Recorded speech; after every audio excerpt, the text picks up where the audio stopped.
so we're going to just jump right in as a preview. So yeah, I'm the host of the Dickheads podcast. We've done over 100 episodes. The current hosts are myself, Langhorne J. Tweed, and D. Harlan Wilson, who is not here because he took too long at lunch. But he will be back. He is the editor-in-chief of Anti-Oedipus Press, and he's starting the Exegetics Philip K. Dick Studies series, of which Unfinished PKD will be book number 1. And one of the books on down the line is going to be the Philip K. Dick Encyclopedia. Many of you are already on the team. We're an all-volunteer team that are putting that encyclopedia together. All the funds will be going to doing the Centennial Philip K. Dick Fest for the centennial of his birth. We're hoping to do it in Berkeley. That's going to cost a lot of money. So that's what the book is for. So if you volunteer your time to write an essay or do research, that's what it's all going to benefit. I was able to do this, and the reason why I know all this shit is 6 years of immersion. When I started the podcast, if you go back and listen to the very embarrassing episode of Solar Lottery, I didn't know shit. I didn't know who Tony Boucher was. I didn't know who Don Wolfheim was. I didn't know any of this stuff. And so all of this knowledge, I was a casual dickhead before that. And now I'm a serious one. Okay, there's me! Jonathan Leeson, what house is that? Yes, that's the house that Phil lived in the 50s. And this is when Gil took me on a very rainy day to all the childhood homes. I just wanted to geek out about that. There's no reason. It has nothing to do with the book. This book was written in 2022, 2023. Yeah, this house, Minority Report, Solar Lottery, The World Jones Made, The Man Who Janked Time Out of Joint, they were written there. Gil actually talked himself into the house once. Yeah, he got into the bathroom and inspired Time Out of Joint. If you go there, there's nothing telling you it's Phil's house. If you go to Tony Boucher's house, there is a plaque. The guy has a plaque, but he hasn't put it up. Yeah. I mean, can you blame him? He's going to have people like Gil trying to talk their way in the house. So, yeah, most of this research was done at Cal State Fullerton. And here at the Pollock Library. Who here has been there? Anybody? Yeah? A couple of you? Yeah, awesome. So, the Willis E. McNeely Science Fiction Collection is very diverse. It's filled with papers, Norman Spinrad, Frank Herbert, and many more. But Phil's papers, a lot of them are there, not all of them. The ones he wrote off on his taxes, we think, maybe. That's what the librarians think. Frank disagrees. I know, you don't have to say it, Frank. But you gotta go wrong, man. It wasn't Tuesday, it was the day after Monday before Wednesday. So yeah, the papers are there. You can hold the original straight out of the typewriter copy of Man in the High Castle. Game Players of Titans is there. And Dune, the red pen version of Dune is amazing. For nerds, this is the thing you have to see. So yeah, this is what it looks like if you look it up online. There's 42 boxes. The reason I originally went was for the podcast. I didn't have a book in mind. Plenty of people had said, hey, you should write a PKD book. And I was like, man, I don't want to write a PKD book. There's 100 PKD books, and you know, what's my take? What's different? And the reason I went, and this is going to sound really silly, that I was going I live in San Diego, so it wasn't a big train ride. I put my bike on the bus and went up to Fullerton, and the whole reason I went is I wanted to figure out when Phil quit writing Deus Irae and when Roger Zelazny started, because we were about to do our Deus Irae episode. That's really all I wanted to find out. And I found that out, sort of, and you can listen to that episode on our podcast. But in box 3, there's a ton of folders for unfinished outlines. And when I went there, I had no idea what I was going to see. And then when I saw these unfinished outlines, a lightning bolt, a pink beam from heaven, whatever, hit me, and unfinished PKD formed in my head, and by the time I was home on the train, I knew what book I was going to write. You can't see that very well on the screen. That's weird. So the research locations are Cal State Fullerton, the San Diego State Archive, UC Riverside, and then I put the Berkeley walking tour that I did with Gil because that meant a lot to me for this. Now, the most controversial chapter in the book is I have a chapter called How a PKD Novel is Written. I've done an entire lecture. Well, first of all, I could do an entire lecture on every chapter of this book. for an hour if I wanted to. And it's that dense and that thick. The book is 112,000 words, by the way. And some of you have already seen my lecture on the formula in Gil's class. And if you haven't seen it, you can buy Gil's class and you can see my lecture on the formula. When we were previewing my lecture on the formula, Tim Powers immediately said, he didn't have a formula, that's bullshit. Lord Runningclan just told me, just wait till your book comes out. People are gonna come after you with knives for saying that there's a Philip K. Dick formula. Well, guess what? We have it in writing. Because he sent a letter to Ron Goulart in 1965. It's a 5-page letter. This is the first page of it, where he outlines exactly how he writes a novel. Now, before he wrote this letter, it was completely intuitive. After he wrote this letter, it was completely intuitive because he sent this to Ron Goulart and probably never thought about it again. The formula is not an exact science, but let me tell you, I murderboarded 30 of the novels based on this formula. And now I'm like a beautiful mind. I see the formula floating around my head whenever I'm reading the books. So the letter is five pages. I do have parts in the chapter about how he writes a book about the difference between outlining and pantsing a book, like seat of the pants. Man in the High Castle is an example of a book he had no outline. He just wrote from the seat of his pants using Dai Ching supposedly. But there are certain books he was paid to write an outline, like the Zap Gun. We'll get to that in a little bit. So there were times where he wrote outlines, and he wrote outlines to try and sell books. So some of the outlines that we have for the ones that he never wrote are because he tried to sell books by writing an outline and then and never ended up writing them. But some he just, and look, he was pantsing a lot of the time, even when he had an outline, because if you'll see from Zap Gun, he didn't follow the outline at all. He wrote a completely different novel. Same with Ubik, which started as something else, but we'll get there. Some of these chapters I'm just going to really quickly introduce, and some we're going to drill down on, and Ubik is one we're going to drill down on. So yeah, that's a whole chapter of the book. So yeah, the first chapter is chapter 3, the unwritten Zap Gun. How many people saw this in the PK Society newsletter, the Zap Gun outline? Yeah. So you know this, so this is going to be nothing new to you. So around the time of his divorce with Anne, he wrote 4, maybe 5 novels in a 6-month period, and then wrote this outline. And basically, it's a story about time travel. There are these science fiction writers that are called habit planners, and there are these people with arter brains that have second additional brains that they can use. There's a dictator. There's time travel between 2040 and 2050.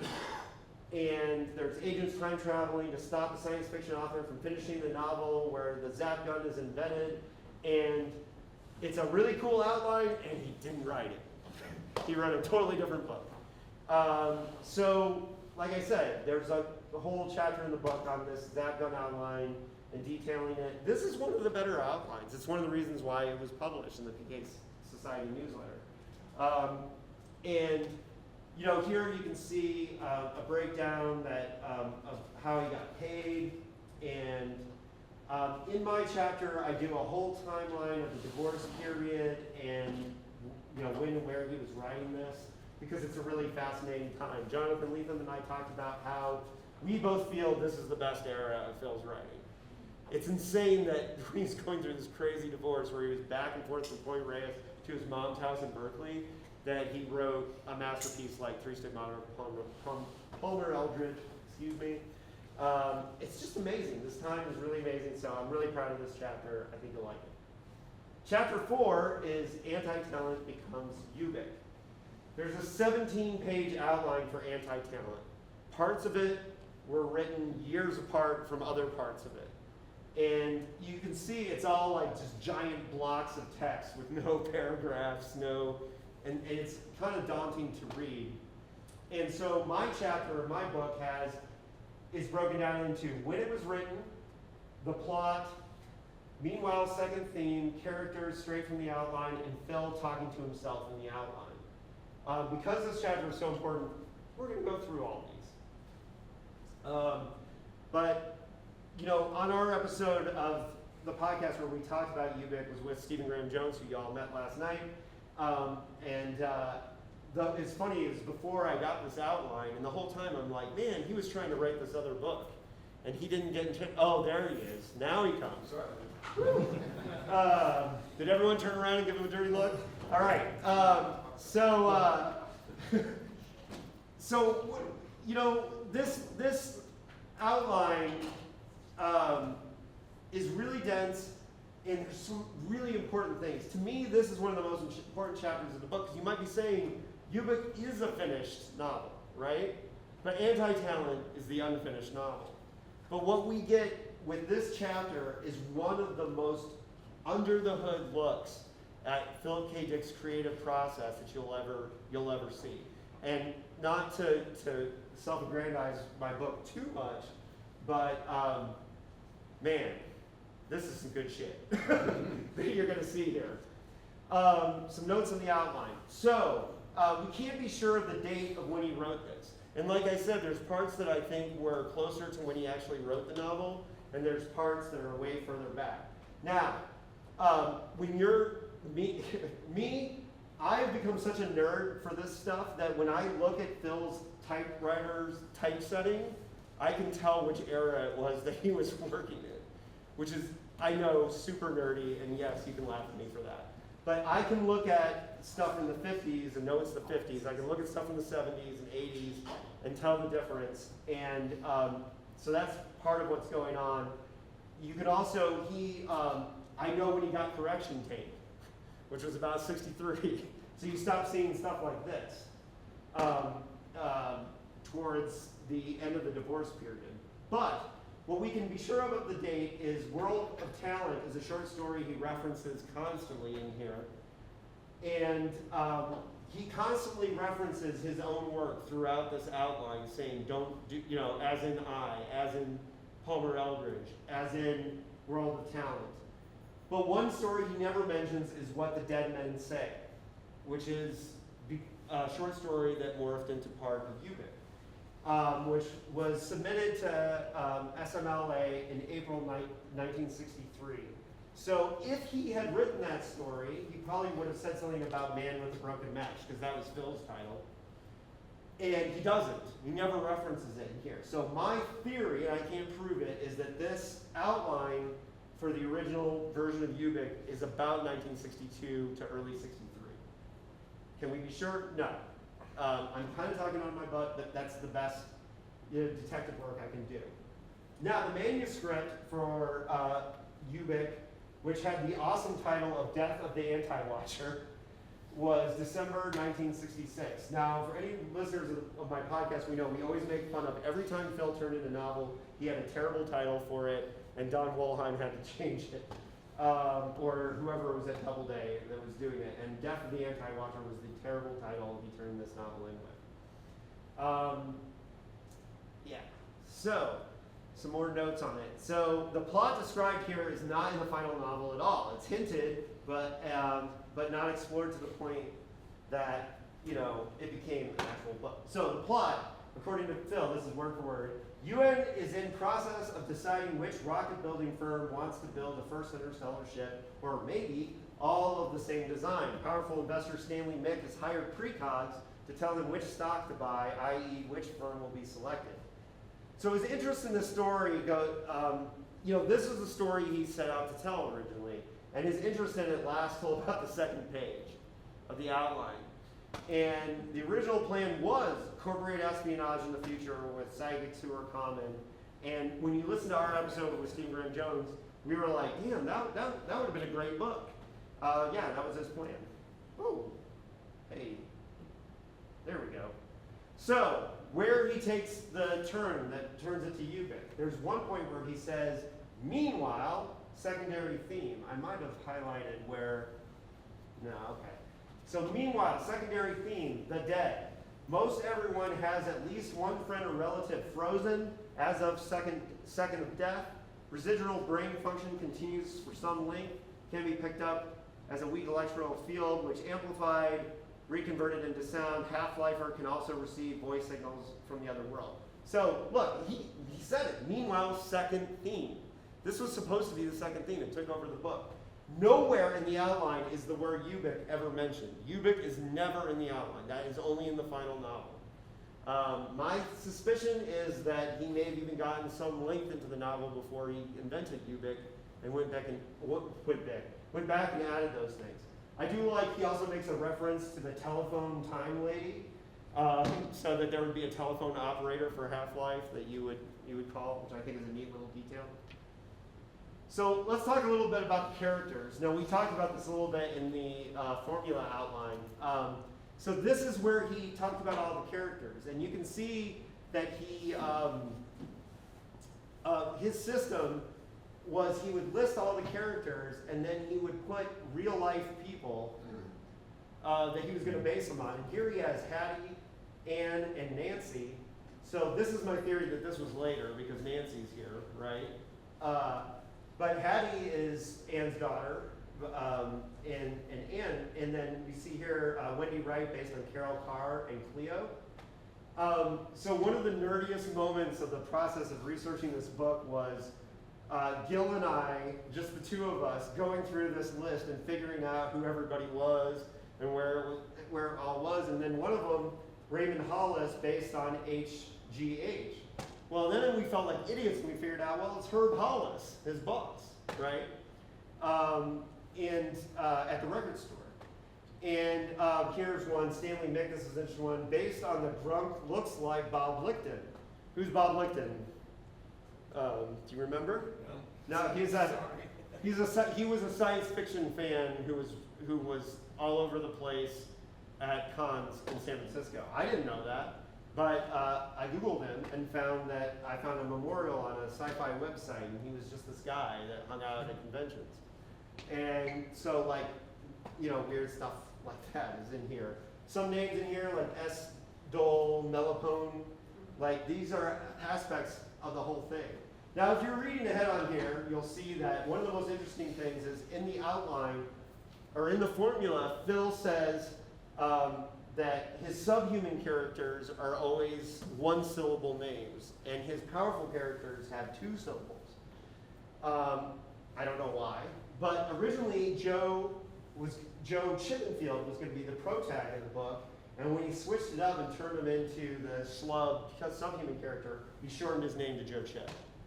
That's how important it was for him, this two-syllable, one-syllable thing, and which is fascinating and weird, like why he would do that. And that's also the reason why Ubik, the formula is flipped, because the powerful character is introduced first, and then the subhuman character, which in most of the novels it's the other way around. So Ubik versus the outline. Ubik's never mentioned. The Cold Pack story really comes into the outline on pages 6 and 7 of the outline. That's where he really starts describing like what Cold Pack is. One of my favorite things in here is because he references all kinds of classic science fiction novels and things that he was riffing on or wanted to, and there's a reference in there to the 1934 classic horror story Silent Snow, Secret Snow by Conrad Aiken, which for your Weird Tales peeps is a deep cut, and it's cool that he was making reference to that. That's about the creeping encroachment of entropy. And by the way, that story was turned into an episode of Night Gallery, so if you ever want to watch that. And this here in yellow is straight out of, that's exactly what he typed. In the outline, the group doesn't strictly speaking realize they're dead. They realize they're in Half-Life, we're in Half-Life, and then this is how it was said in Ubik. Now one thing too, so jump in the urinal, stand on your head, I'm the one that's alive, you're dead. You can see here, this is in the outline, graffiti on the men's room walls, it's spelled wrong. But yeah, I mean, he's like, they're gonna see this from graffiti in the men's room wall. He doesn't explain, exactly what it's gonna say, but man, it was right here in the outline. And so for people who say he doesn't have formula, he wasn't outlining, he was just, riding the cosmic beam, dude. No, I mean, he was when he was writing the outline. So one of the best things about this particular outline is he wasn't writing it for a publisher, he was writing it entirely for himself. And my theory is that around this time he had something he was working on, probably Time Slip or Man in the High Castle, And he just wanted to get this idea down so he could come back to it. So he's talking to himself. And he didn't expect that this would be used in a book or a PowerPoint half a century later, and some idiot would be trying to explain it. That idiot being me. But this is one of the greatest parts of him talking to himself, where he tries to figure out what a precog can do. Wait, what is a precog? An anti-telepath would block telepathy, but a precog might be blocked differently. In retrospect, so to speak, blocked after his predictions, rendering his predictions void by changing the future. In this case, the UN's decision of fuels, freeing the future from its deterministic bond to past precog predictions. Alternate future, question mark. Where is the prediction false? Maybe, as in Golden Man, the precog sees several possible futures, discerns which is the strongest. Man, that is awesome. That's him trying to figure out what the precog did. And this one's cool where he's talking about, on the other hand, the plot requires the members of the group to have contacts with other persons. And you can see in this one here, he says, as Runster, as in Palmer Eldridge, he's talking about the coins. And when you're seeing the coins, and he doesn't want people to metamorphose because he already did that in Palmer Eldridge. And he's saying, don't do that. I already did that. Oh, yeah. So that's it on UBIC as far as, this is just a taste. So, like, I've got, like, close to 25 pages of just breaking down this outline in intense detail, and it's really going to change the way you look at UBIC. So let's talk about Earthshaker. This is Phil's first attempt at writing a novel.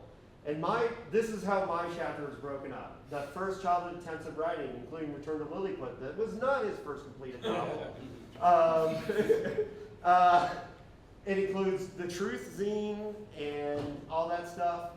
And then there's a whole part about when it was written and what Phil's life was like in 1948, some biographical information about 1948. And then there's a whole part on the outline, which is handwritten pages and 5 typed pages. This is the handwritten page.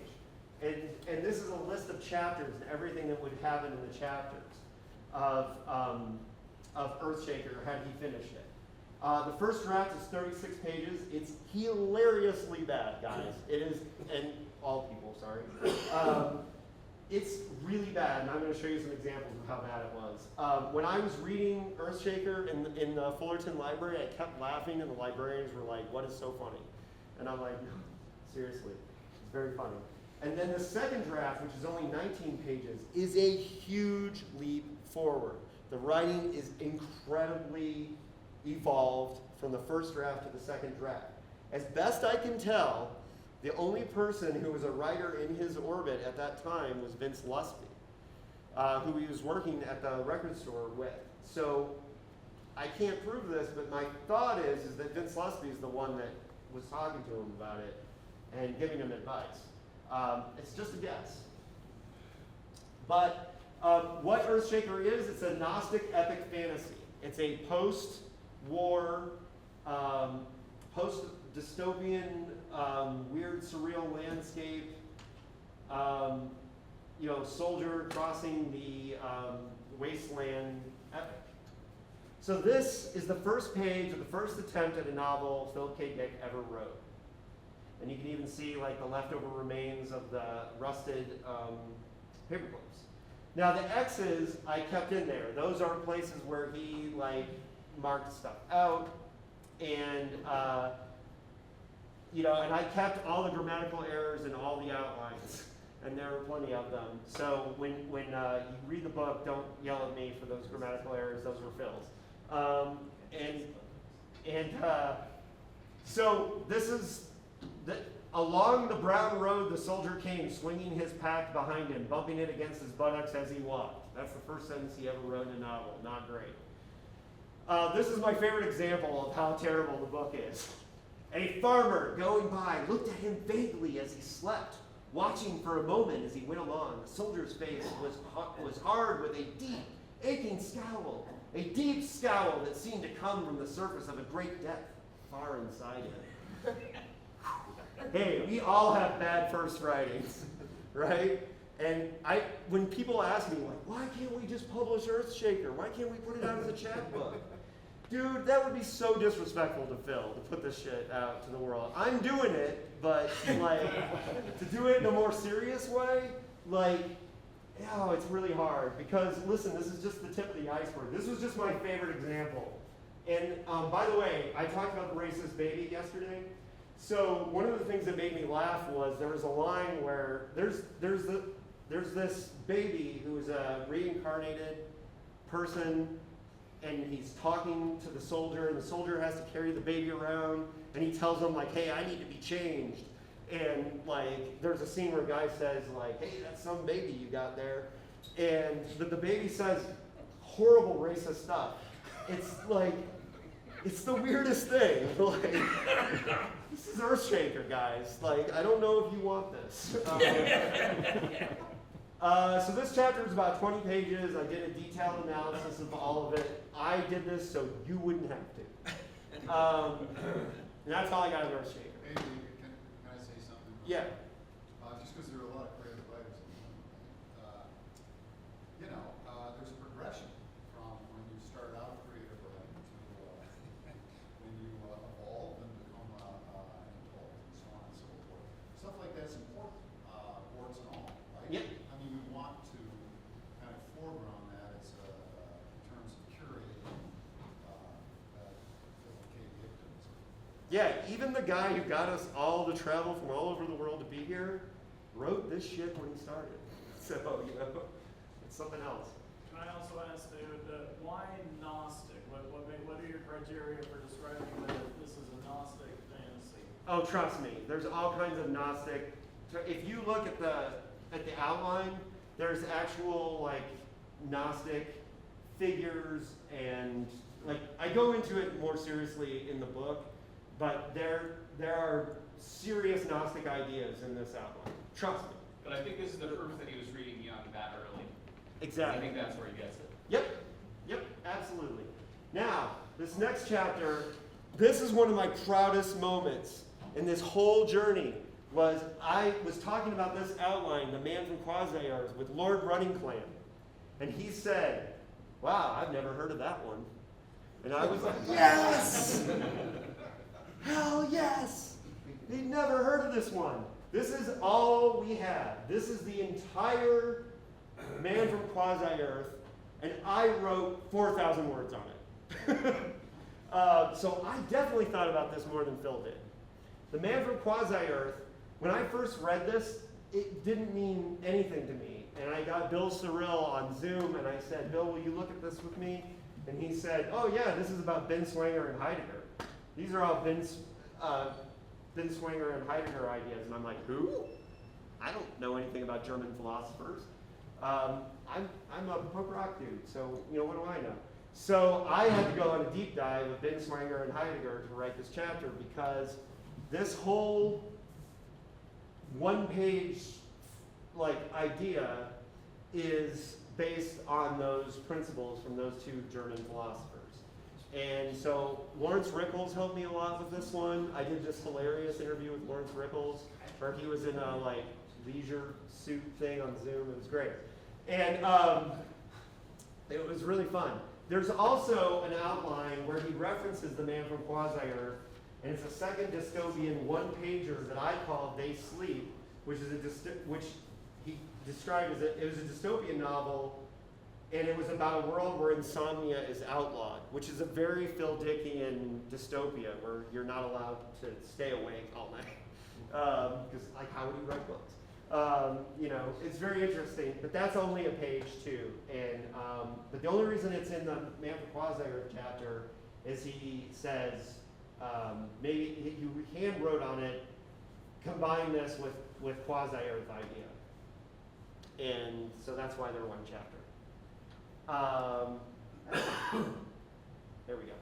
The next one some of you will know already, which is Joe Protagoras is Alive and Living on Earth, because it was published in The Shifting Realities of Philip K. Dick. From 1967, the year of outlines. Phil only finished Galactic Popular that year, but he wrote a metric shit ton of outlines. And he had a rough year. I go through what was going on that year in the chapter. And he does recycle Mr. Job from the Man from Quasi-Earth Ideas. And a lot of you will already know this one because it was in Shifting Reality, so I'm not going to talk about it too much today. But, you know, it's a whole chapter. This is my favorite, guys. Are you ready? Yeah. This is The Name of the Game is Death from 1967, the year of outlines. And the chapter's broken up into the influences, the first draft of the outline that went to publishers. He also sent it to Roger Zelazny and Adam Davidson, like saying, hey, you want to write this with me? Which is hilarious when you get into the idea that he thought anyone else could vibe on this wavelength. There's excellent predictions in this one. This is my favorite outline. This is the most bonkers one. You think the books he wrote were weird? This one is completely bananas. And we're going to dive into it. Oh no, there we go. Hold on, sorry about that.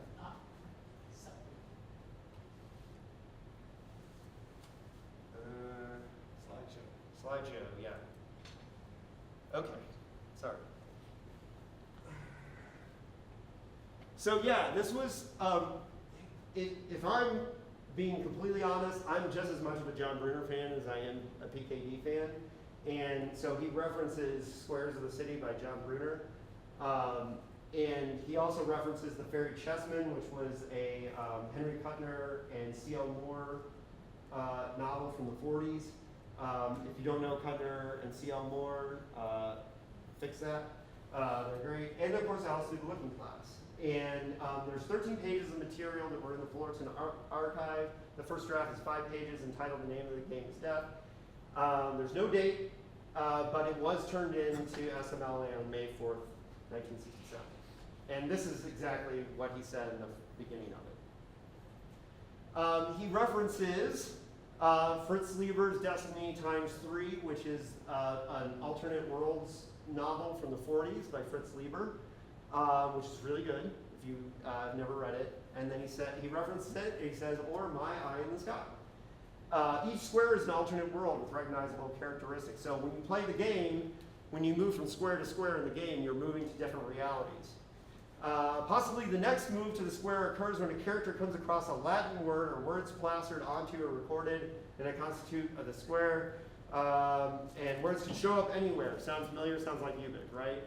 This was before Ubik was published. I think he had written Ubik, but yeah, it's kind of a similar thing.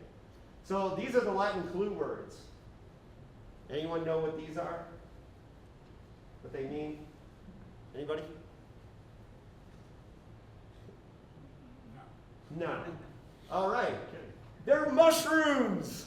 They're Latin words for mushrooms. And this is a good time to remind you that Tessa wrote a whole book about Phil and his obsession with mushrooms, and the guy who wrote the Sea Scrolls on mushrooms, which is fascinating.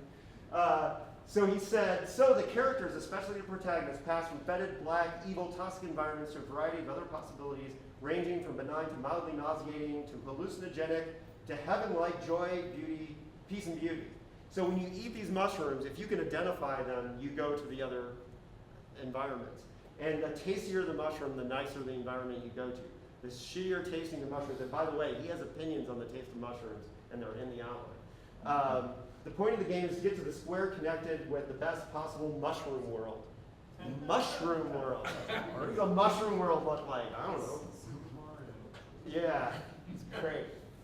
I like this quote from the outline. Humans have evolved in relation to our world of 1967, but the evolution is not physiological. There are no mutants with ESP powers, but learning processes, so each person makes more use of brain tissue than we do.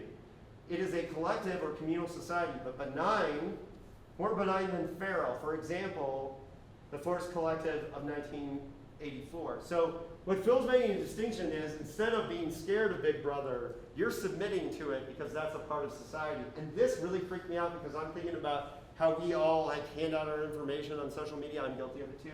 And like what he was really predicting in this outline is a time where you're just gonna submit to Big Brother, right? You're just gonna hand them things. And this was supposed to be 2017 is when it was supposed to take place. Where you're methodically submitted to the polycephalic hive mind existence through education and social regulation. That's the way it says it. So there's some really neat world building in this outline, including a thing called speech, which is a sort of oral shorthand where people talk so fast and the writing is done in a shorthand fashion. Sounds like texting, right? In 2118, each person, because there's 2 timelines in this novel, in 2118, each person lives in a separate cubicle. Not even married couples exist. Sex is a one-night stand basis, plays a little part of their lives. Contact between persons is via phone book. Each listing includes data on matrimonial statistics, blah, blah, blah, blah. Anyways, this is really great stuff. And then there's a group of 10 characters who go from 2017 to 2118, and we'll talk about the amazing way they travel through time. Because they gather in one room for an illegal purpose, electronically amplified group sex. Woo! Woo! Was your 2017 this exciting? Mine wasn't. Yeah. So this is the man he was submitting this novel to, Don Wollheim. Okay? In 2017, group sex is legal and common, but not when sensations, erotic stimuli, the ultimate orgasm are boosted to a vast pitch electronically. The meaning of these 10 people constitute why is legally described as unnatural sexual polymorphic fusion, unnatural because of the artificial amplification. That orgasm sent them 100 years in time. That orgasm was so electronically amplified, they shot through time and ended up in the mushroom reality game. This is the novel that he sent to Roger Zelazny and said, do you want to write this with me? And then Zelazny was like, hell no. And then he sent it to Adam Davidson, and he's like, yeah, my writer's block is bad, but not that bad, Phil. I'll pass. And then he sent it to Terry Carr and Don Wollheim, and what was their reaction? Who the hell knows? But to me, this is the best outline in this book. It's going to blow your mind. I love this one. David, would you like to share what Ellsberg had to say about Wollheim? Oh, yeah. Dee asked him what his bedside manner was like, and he was like, bedside manner? What are you talking about? He was an asshole. I asked him, you know, he's a notorious sort of, lack of better way of putting it, shit, right? He was aggressive. This guy. Yeah. And Barry was like, Barry Malzberg, if you guys read him, he said, what, are you kidding me? Is that a joke? He was horrible. He was such a jerk. He was very tough on his writers and people. But, I mean, we had his daughter on the podcast, Betsy, and she said wonderful things about him as a father. They had a complicated relationship too, but Don had his moments. I'm not going to throw shade on Don completely. This is the man who first put science fiction on the cover of the book, the word science fiction. So shout out to Don Wollheim for that. But yeah, I want to move on a little bit. But yes, thank you that's a good point. So the next chapter is TV show ideas. I'm going to go really quick on this. I talk about Phil's radio scripts. The only other media he ever had produced was a radio script, which you can find the episode on YouTube. And what we know about the 1962 TV adaptation of The Imposter, which has been lost. You can't watch it, it's nowhere. Phil's Mission Impossible idea. He had an idea for a TV show called We Are Watching You, which was basically like Highway to Heaven meets Adjustment Bureau. It was kind of strange. And then he did an episode of The Invaders called Warning We Are Your Police. And so there's all kinds of details on that. And then chapter 10 is Mr. Sims. This is most likely the period composed between when he was finishing Our Friends from Phallix 8 and it's before starting Flow My Tears. This idea reads like a paranoid secret life of pets.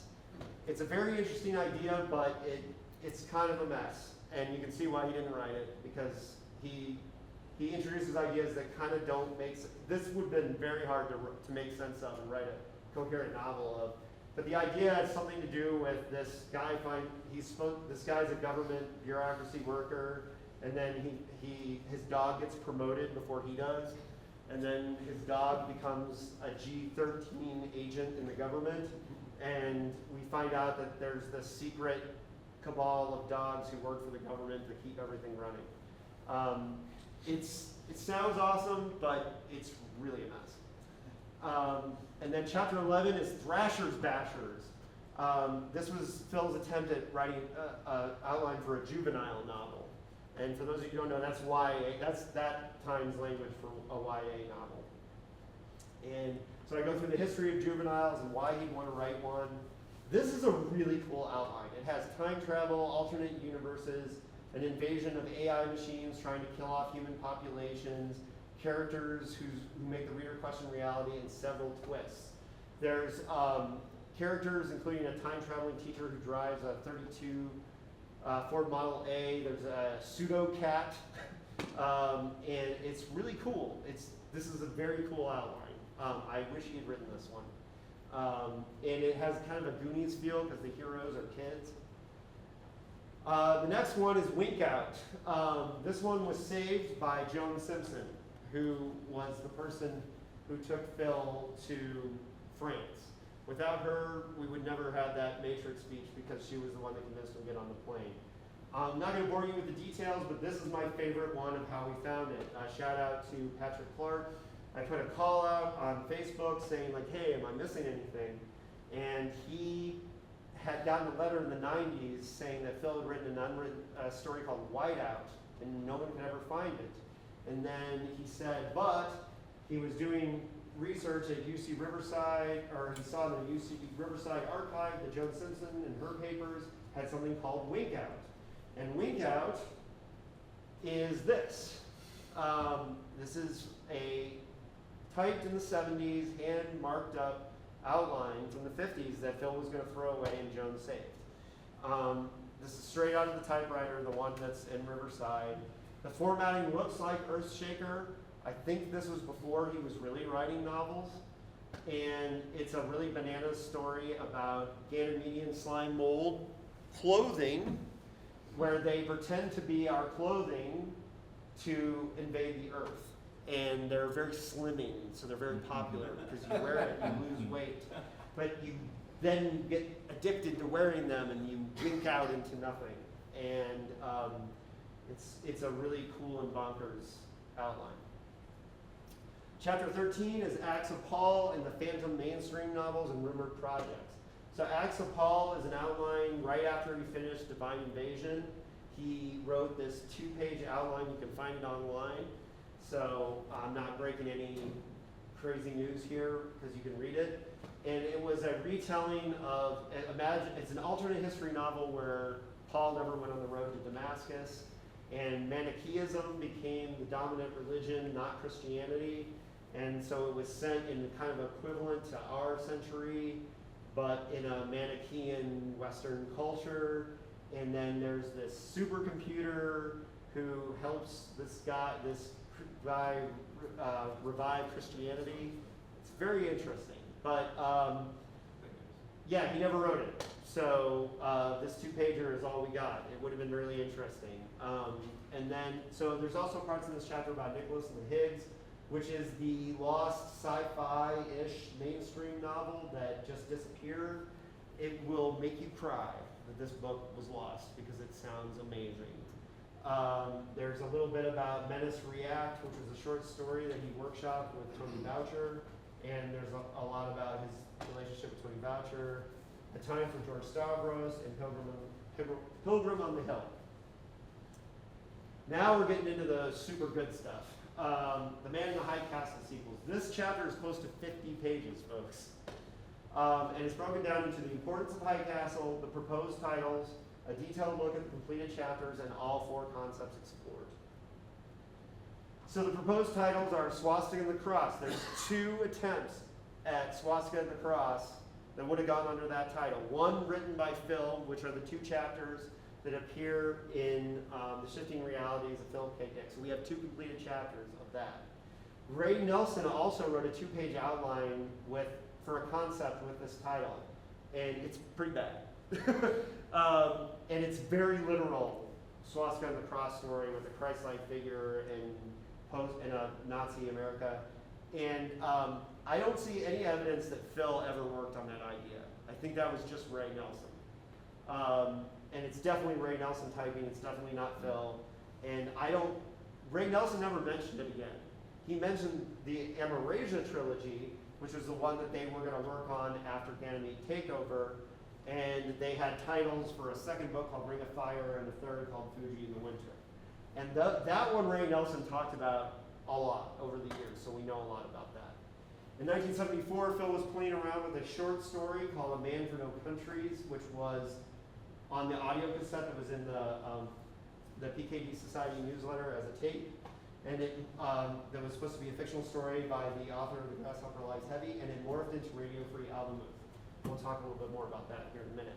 But Phil's Swastika and the Cross was set mostly Nazi-occupied East Coast, and most directly related sequel with Hawthorne Adamson as a major character, and it was about the Nazi infighting in the post-war Nazi victory period. It had a more science fictional theme of time travel, of travel between realities, which might sound familiar because the Amazon series used that idea. Okay, and they had access to that information, what Phil had planned for that. So I'm not a hater of that series like some people. I have problems with it, but there's things I do like about it. This is Ray Nelson's outline. This is why I know it wasn't Phil. It's like these weird indents, like all the way over. That's a Ray Nelson thing. That's not a Phil thing. The connections to High Castle are forced and barely work. There's this weird sexual subplot about like Nazi group sex cults. It's kind of, it's not good. The Amarilla trilogy that Nelson and PKD worked on together, he was quoted in Divine Invasions, where he talks about it. So all the information is in Divine Invasions, where, it was going to be about this post, Phil was setting up the war between Japan and Nazi Germany, and it was set to take place after that war. And then the third volume, Fuji in the Winter, was going to be about this religion that sprouted up after Germany and Japan decimated each other. Hey, that's the wrong Phil. That's Philip Jose Farmer. He had just written Venus in a Half Shell with a fictional Kilgore trout. And he wanted to do an anthology of fictional authors. And so he asked Hawthorne Adamson to be in it, which would be Phil. And then in a letter to Claudia Bush, there's a bunch of those floating around here, thanks to Zach Wood. I've been working on something I've been trying to get behind for 12 years, a sequel to Man in the High Castle. Maybe I should keep you posted about it. Possibly it will be the best thing, so to speak, I've done or will do. The working title is Valis System A. Woo! This is the cassette. The first time we ever heard him talk about Valis in a fictional context is on this 45-minute recording. Many of you have heard this. This is the copy that's at the San Diego State University archive.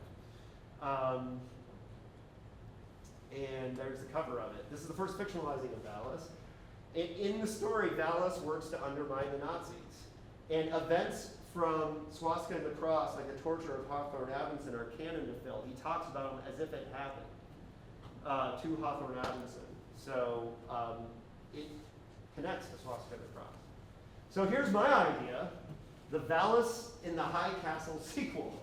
There's a way these novels could be written following PKD's formula if he had been able to do the research. The whole reason he didn't want to write this Nazi novel is he hated studying Nazis. He was tired of it. Well, somebody else might be able to do that. The A plot is Swastika and the Cross, as he started it in Shifting Realities. You start with the, that's the A plot. The B plot is The Man from No Country, Adamson and Valis. And the C plot uses elements of Ring of Fire, the Nelson concept. So here's my idea, if the estate's listening. You call it Swastika and the Cross, the Valis and the High Castle sequel from the mind of Philip K. Dick. You get a writer's room together. You can outline and plan this novel using the PKD formula and the research that we have. You hire an author to write this, like, I don't know, Jonathan Lutham, or Brian Evanson, for example. These are the two I would hire. And the byline is written by Philip K. Dick and the novel starts with Phil's 2 completed chapters, and the writing team, like a TV show writer's room, would outline the A, B, and C plot lines suggested by the outlines. And then voila, you complete Swastika and the Cross. Why not a chatbot? Hire GPT. No, because you want real writers and real dickheads to do it. And that's the thing is, because, listen, if you're a person that immerses yourself in this, you know, you can think like Philip K. Dick. Now, look, you could do it ChatGPT and you could be saying, you know, like, that's a fucked up idea, David. Like, you know, who do you guys think you are to finish the work of Philip K. Dick? But Personally, at the same time, though, with chatbots nowadays, and I'm sure like Jonathan, I'd be very, very interested in you to put in your name. Write a novel by Jonathan Lathan, for instance, and see, have you done that, John? To see what I've asked chatbot. it to do things in my style. It's incredibly valuable. It's just a matter. yeah. All it does is It turns say- out the themes. Yeah, it just does that stuff. It has no stylistics. Right. No stylistic capacity. Yeah. Look, But, yeah. I know this is a controversial idea, and I'm not saying that it should happen. I'm just saying, I think it's doable. It's a thing that could happen. And I don't want these, I'm glad the estate is not like the V.C. Andrews estate that's pumped out more novels since V.C. Andrews died. And I'm not saying this is the best idea in the world. I'm just saying it could be done. And I have fun thinking about it because this was Phil's intention. He just didn't have the wherewithal to sit down and do the research. He wanted Valis to fight the Nazis. He wanted that to happen. And, you know, I think, you know, it could be done. That's all I'm saying. And the last chapter, I'm sorry, I've probably gotten way over time, but this is it. The longest chapter in the book is the Owl in the Daylight chapters. This is the novel that he was contracted to write when he died. So the chapter is broken up into the timeline and the contract. So I do a day-to-day timeline of when all this stuff happened. And the whole thing was when he signed the contract for Transmigration of Timothy Archer with David Hartwell, he signed for 2 books. And the second book, he was paid more for than Transmigration because he promised it would be a science fiction novel. So he got paid more for writing another science fiction novel. A lot of people wrongly assume, because Transmigration was his last novel, that he was going away from science fiction. But the next novel was intended to be science fiction. He gave the title The Owl in the Daylight. He had 4 ideas that he chased over a year. And each of them, he was telling his editors that it was going to be called Owl in the Daylight.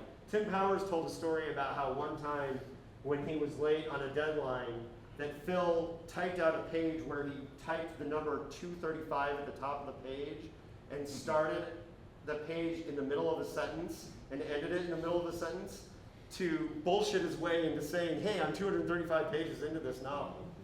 So there's a lot of letters here where he's straight up lying to Hartwell about his progress in this idea.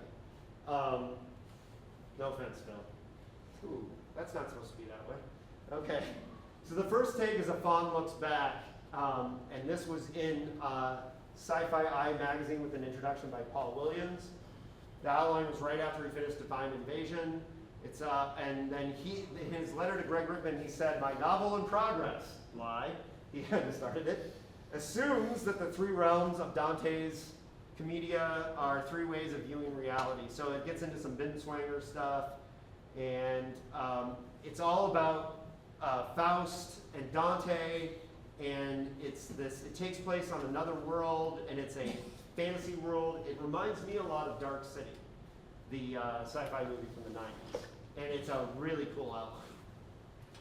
His take 2, which some people will recognize because it's the one that in my formula lecture, we put this idea through the formula to show how you would write it in the formula. In December 1980, he had a short story that we now know as I Hope I Shall Arrive Soon, but it was published in Playboy with the title Frozen Journey. And it was so well received. Everybody loved this story, and Phil was riding high on it. So in January of 1981, he was wanting to build off this idea, and he sent his agent, Russ Galen, who was his agent at the time, a letter dated January 30th, 1981, and he said, yes, I can here within give you an idea of the plot of my new novel in progress. Not in progress. The novel opens where the story Frozen Journey ends. And it's a 2-page letter, and it outlines a very 50s paranoid PKB SF novel with a deep space war, mind wipes, an AI godlike figure, and a Russian doll narrative. And he never did anything with it besides this letter. That's it. The letter, that's it. I definitely thought about it more than he did. And so he doesn't outline in the formula, by the way, but what you can do is you can see how he would, if you've read enough PKD, you can translate it into the formula, and that's what I did with Peaceland. So then, here's David Hartwell with a snazzy suit on. I think it's a very snazzy suit. And take 3, we know, again, from a letter. And this was a letter that he wrote in May of 1981. And it's based somewhat on that first idea with Dante's Commedia and Faust. But now he's added this Disneyland, Berkeley from 49 to 52 land, because somebody would build that land at Disneyland. So there's this version of Berkeley, and it would give him this chance to write about the subcultures and time and place represented. It never got beyond this letter. But I find that idea really interesting because I wanted to write about those eras, so I wish he had written that. Take 4, this is Doris Soccer, I'm saying her name probably. She was his neighbor. She lived next door to him in Santa Ana for years. They had dinner together every night. And she's a huge part of the Philip K. Dick story towards the end. She was fictionalized in both Valis and Divine Invasion. And the last couple months before he died, she had a friend who was a journalist named Gwen Lee, and Doris set up an interview where they came with the tape recorder and interviewed Phil, and he started talking about the idea for the novel he was writing, Owl in the Daylight. And I had this quote from Tim Powers about the Gonzo theology. And this Owl in the Daylight, these interviews were January 10th and 15th, 1982. So a whole year has passed, and he still hasn't written a science fiction novel. So he's under the gun, right? David Hartwell is like, dude, where's my novel? And he needs something, and this is the idea that he was working on at the end.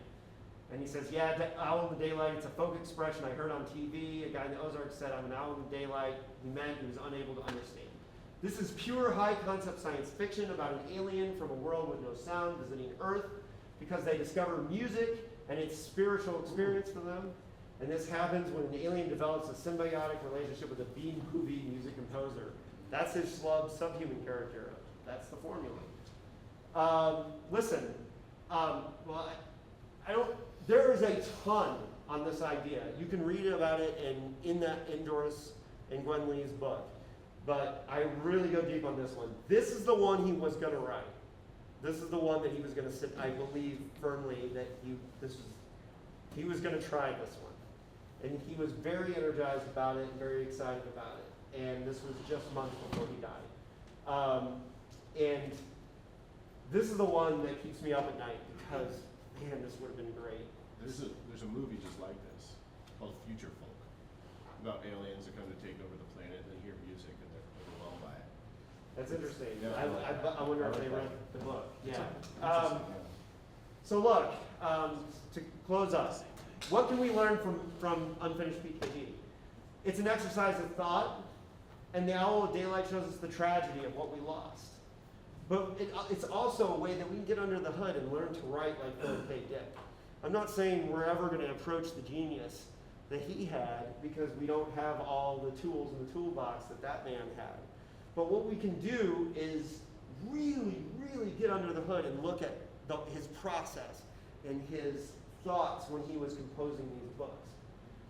And, you know, if we want to ride the pink beam, and like I joke with Cliff all the time because he calls what he does dream punk, and I'm trying to popularize instead of another punk name that has nothing to do with punk rock. I think we should be calling it pink beam fiction. And I want us to be doing pink beam fiction because, you know, we should be that cool, right? We should be getting this transmission. And man, I just think like this look into all the things where he was trying and he wasn't able to finish it is just an amazing piece of the puzzle. Anyways, I'm finished speaking.